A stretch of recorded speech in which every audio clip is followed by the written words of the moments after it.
Folks, welcome in. This is another brand new edition of the 901 Soccer Podcast. I'm your host, Lawrence Dockery. You can find me on Twitter at L.93. You can find Soccer Podcast on Twitter at 901 Soccer Pod. We, of course, are part of Bluff City Media, so you can find Bluff City Media on Twitter at BluffCity_media. You can find the 901 Soccer Podcast on Facebook. Just search 901 Soccer. We'll pop right up, and you can find Bluff City Media on Facebook. Just search Bluff City Media.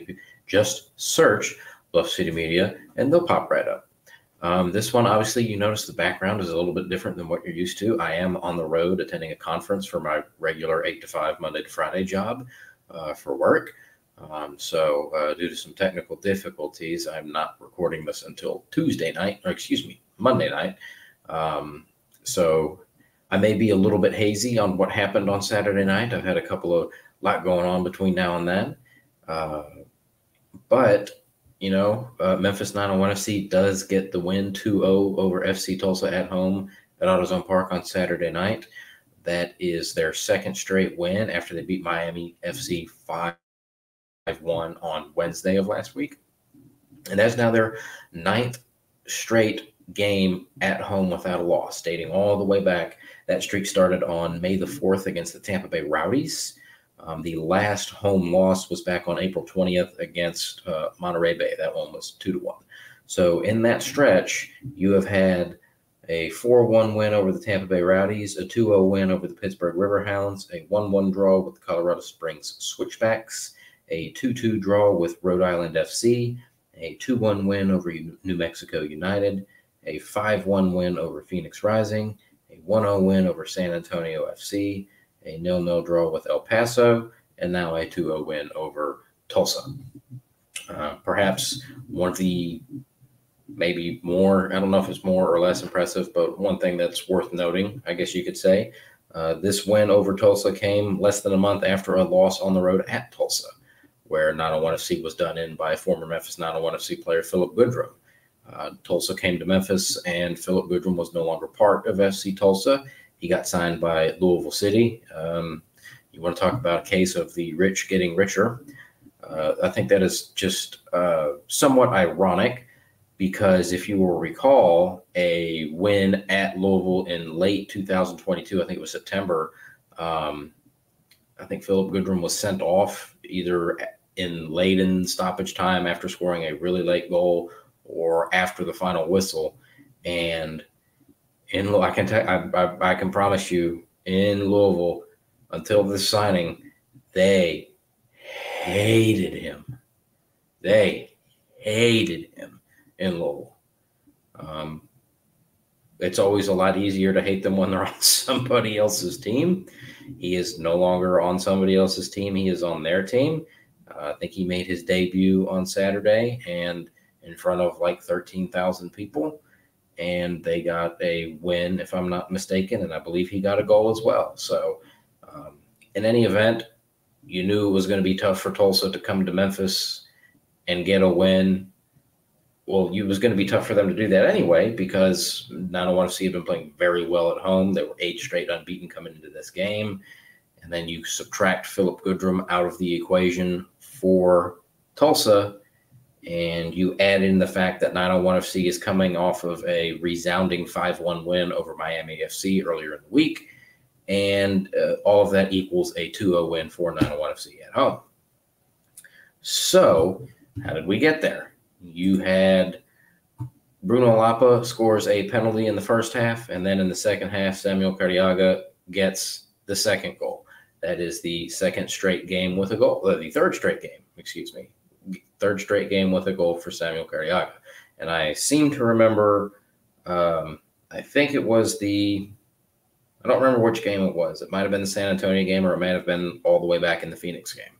It's been a long season, and it's hard for me to keep track of all of it, which is a little bit frustrating. I used to be able to pride myself on remembering who did what when. I guess as I've started to age, that is no longer the case. But there was one point in time during one of the home games this summer where he scored a fantastic goal, and I do remember tweeting out all he does is score bangers. This one Neither of the two in the last two games were bangers, and I don't think the one in Charleston was, but they do all count the same. So I don't think anybody's going to complain all that much. It was just a funny little tidbit that he hadn't scored a whole lot because he hadn't played a whole lot, and that's something that Coach Glass, I remember, touched on in the post game. He's like, look, he didn't get to play a whole lot at the start of the season, and it frustrated him, but he's responded very well to it, and he's used that to perform better at training and perform better on the field. 3 straight games with a goal. After, if you score 3 straight games, if you score in 3 straight games and then nothing had happened before it and nothing happened since, you might be able to chalk it up to a little bit of a fluke. And I don't think that's the case here because he had scored in several games earlier in the season. And if you recall back to last season when they signed him, he was certainly a shot of adrenaline coming off the bench for the team. So he's been playing well. I think Coach Glass likes what he's seen, as like he mentioned, that he was not super happy about not playing earlier in the year. I don't blame him for that. If I was a player, I would not be happy with not playing. This isn't the NBA where the best players just feel like they only have to play 1 out of every 5 games. This is the USL Championship, and this is Memphis 901 FC, and everybody wants to play, everybody wants to be here, and everybody wants to play. So I can imagine it would certainly be frustrating for him to not be playing a whole lot at the start of the season, but he's been seeing the field quite a bit a lot. He's been repaying the coaching staff and the rest of the team with goals. So I think everybody's a happy camper right now. And of course, Bruno Lapa. When Bruno Lapa steps up to the penalty spot, that's one of the ones where you can feel pretty confident about it. It's not to throw dirt on him because he's not here anymore, but there were a couple of moments. I feel like I did a podcast last year where I was like, all right, no more penalties from Aaron Malloy, please. He obviously missed the one in the playoff game against Tampa in 2022, and then there was a game last year where he missed one as well that I think they ended up winning that game. So it wasn't like a huge deal, but it was a little bit concerning that we'd seen him step up for 2 penalties and miss them both. But that's no longer Memphis 901 FC's problem. And Bruno Lapa is not that. Bruno Lapa is, when he steps up, you're like, okay, I would be more surprised to see it not go in than I would to see it go in. There's almost an expectation there.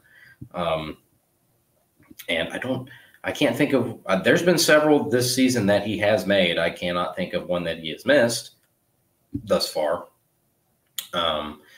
So that's always nice. And I guess we could probably talk a little bit about that Miami game because that was one, it was getting a little bit hit and miss there.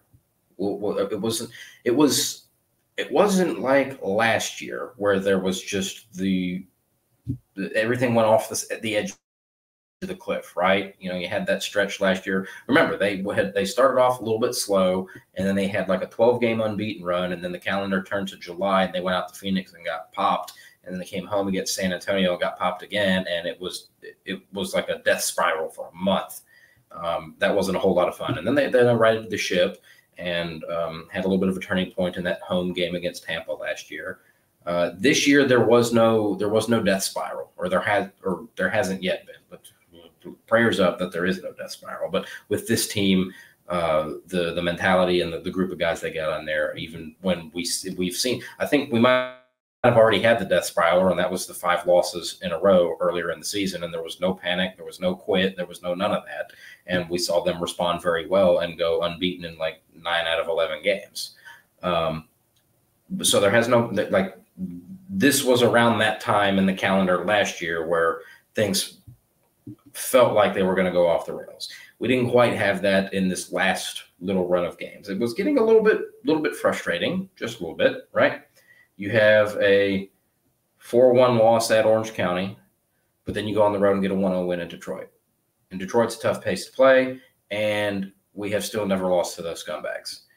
Then you go to Tulsa, like I mentioned, and lose 1-0. So that was kind of disappointing because they're outside of the playoff places. But then you come at home and you have, like 23 guys on the roster, and you have probably nine healthy bodies, and you need 11 to play. And you're running a third-string goalkeeper on as a forward to run out the clock, and you gut out a 1-0 win over a team that won the USL title 2 years ago. Then you follow that up with the most boring game in 901 FC history, a 0-0 draw against El Paso, who's the worst team in the conference. So that was frustrating. Then you go on the road to Charleston and you get a player sent off and you go down 1-0, but then you tie it up at 1-1 and you think, might be able to get a result out of this. And then, eventually being down to 10 men for over a half, or probably close to 50 something minutes, that takes its toll, especially against a team as good as Charleston. And you lose that game 3-1. So it's starting to get a little bit, I don't even know if frustrating is the right word. Perhaps irritating might be a better word. And I'm fairly confident that it was probably the same for Coach Glass and the players. Luckily, while we may not have the ability to do anything about that, they certainly do. And they went out and they took care of that. They went on the road to Miami, Pitbull Stadium now, which is both hilarious and sad that a recording artist now owns the rights, the corporate naming rights to a college football stadium, which also just happens to host a USL championship team. Also, we'll touch on this in a minute. Memphis 901 FC's attendance might not be great. Like I said, we'll touch on that in a minute. But,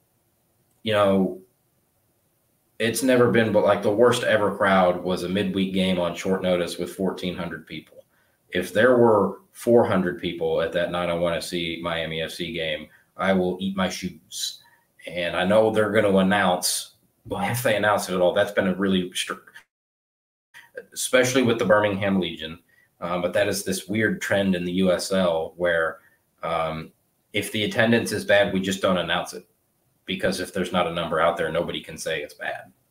Our eyeballs function. We can pull up the highlights and see. And if I can't even count anybody because there's nobody in the picture, because there's nobody in the stadium, you're not fooling anybody by not announcing your attendance. So they'll probably announce 1,087 or something like that. Of course, I could probably go look this up right now, but it's late and I'm tired and I don't want to. I do keep track. I have decided to try to make myself into the USL attendance guy. That's all on a flash drive in my office, and I'm in a hotel room in Nashville. So, but that was also a game where that's the worst team in the league in Pitbull Stadium, and you go down 1-0, and you're just like, guys, come on. Like, no, not – we need – like, when you're playing against the worst teams in the league, you need to get all 3 points. I understand it's on the road, but you did also just play El Paso at home and got a 0-0 draw. Dylan Borsak quickly put a lot of our fears to rest. He tied it up, and then it was just 1-1 for another 75 minutes. And then you got into the last 10 minutes of the game, and there was an explosion. Not like a bomb going off, but 901 FC putting 4 goals into the net in 10 minutes. That actually is quite insane.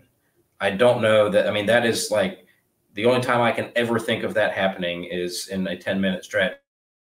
That many goals being scored by one team is the 2014 World Cup semifinal, Brazil-Germany. I mean, that was like all out, like prime Golden State Warriors. And I understand that the most of the listening audience does not care for the Golden State Warriors, and I can't say that I blame them. But when they were at their peak, it was, I mean, you might be holding them down, and then you knew the tsunami was coming. You just didn't know when. And it eventually, the tsunami always happened for the Warriors. That's what this was like. Just that it was like a tsunami. Like 4 goals in 10 minutes is wild. And I think there was an own goal, and Knight Pickering got a goal, which is good to see him.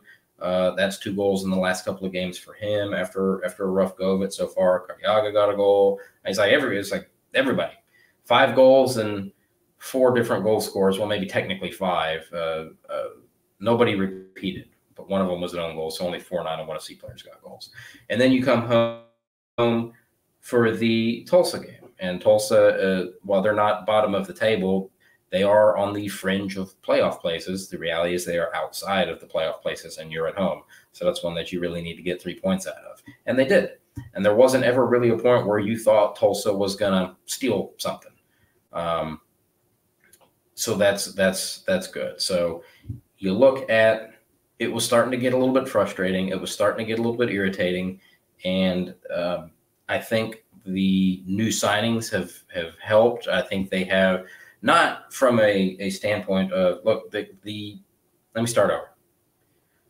The makeup and chemistry and mentality of the team is one of the biggest strengths this year. And all the credit goes to Stephen Glass and Caleb Patterson-Sewell for putting this group together. It's a little bit like Moneyball. It's doing more with less, which is not to disparage the talent or character of these players, but I believe both of those guys, Caleb and Stephen, have been on the record at media days saying, "Look, we don't have the budget to compete with a lot of these teams in the way that they can sign these players, right?" So you're having to get creative, and you're having to make sure that the guys that you do get really, really, really want to be here. And I think we've seen that. And when things could go off the rails, the mentality of the team has not allowed that to happen. And it's always been, as long as I've been covering I don't want to see, it's always been a short roster. And this year's no different. So when they are able to pick up 3 new guys as you gear up for the final, call it third of the season, and, one of those guys has been one of the best goalkeepers the Canadian Premier League has ever seen. You get a guy that's played at a variety of teams in Europe, and you get a guy that was on the title-winning team last year. Those are 3 quality additions. And I think it took a minute for everything to kind of gel together, as evidenced by a little bit hit and miss with the results. But I think these last 2 games have showed that it's clicking now. I don't know that it's quite firing on all cylinders. We'll probably need to see how this back-to-back at Oakland, at Colorado Springs goes.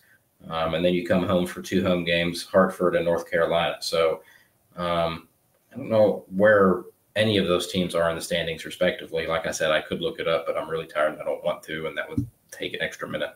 But I think, that's 12 possible points. I think if you can get somewhere between 7, 12 would be great. But that would be asking for 5 straight wins, which hasn't happened yet this season. Like I said, would be fantastic. But I think if you can get from those 4 games, if you can get 7 to 9 points, you'll be feeling really good about this team going into the home stretch this season.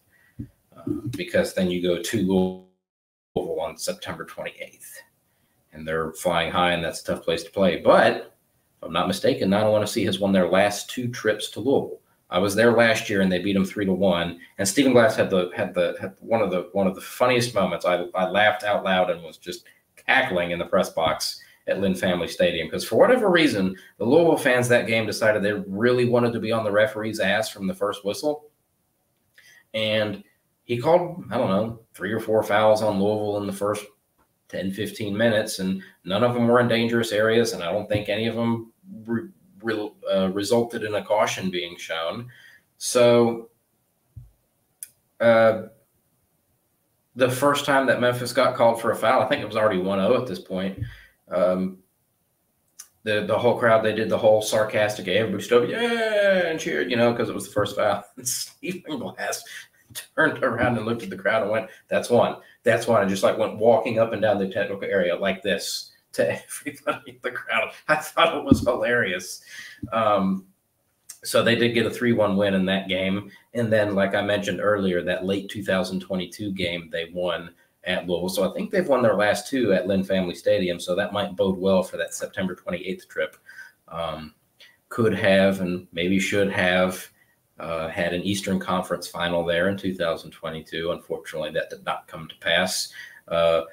If it had, it would have been an absolute bloodbath, but it would have been gripping. It would have had you on the edge of your seat the whole time. It's always great when you're not invested in the team, but when you cover the team, and if you're a fan of the team that's emotionally invested in them, it plays hell on your nerves. These things, as Cillian Murphy said in Oppenheimer, these things are hard on your heart. On to less funny things, the attendance. All season long, Saturday night against Tulsa, 28-68.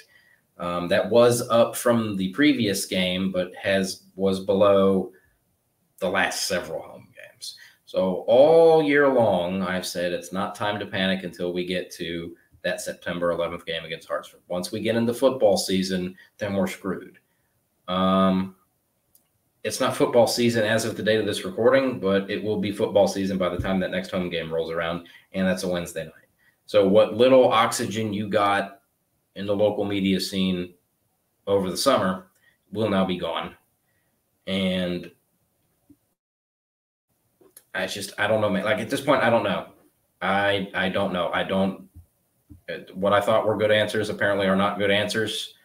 I don't know what to tell y'all. They've done so many things that we've asked them to. They've done a great job of getting out into doing grassroots level events, community events. They've hired a bunch of people. There's a lot more stuff they could be doing, yes. And I've given those ideas ad nauseum, and I don't really want to beat the horse to death because I have, the horse might already be dead. So it's not great. I don't know where we go from here. I don't have any more ideas. The ideas that I had, they have either done or poo-pooed. And I think, unfortunately, the ones that have been poo-pooed are the ones that would be the most helpful. But in the end, what are you going to do? If you want to hit the panic button, I can't tell you not to.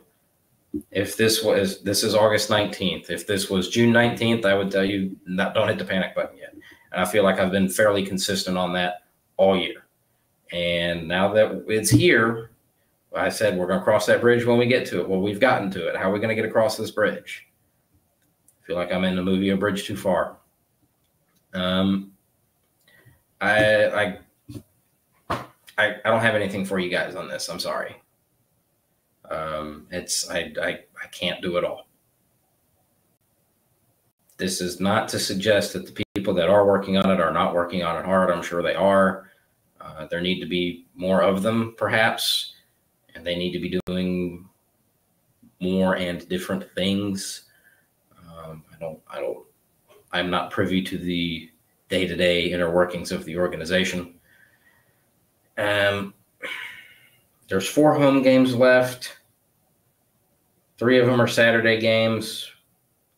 I think at least 2 more of them are fireworks games. The fireworks games always seem to provide a little bit of a bump.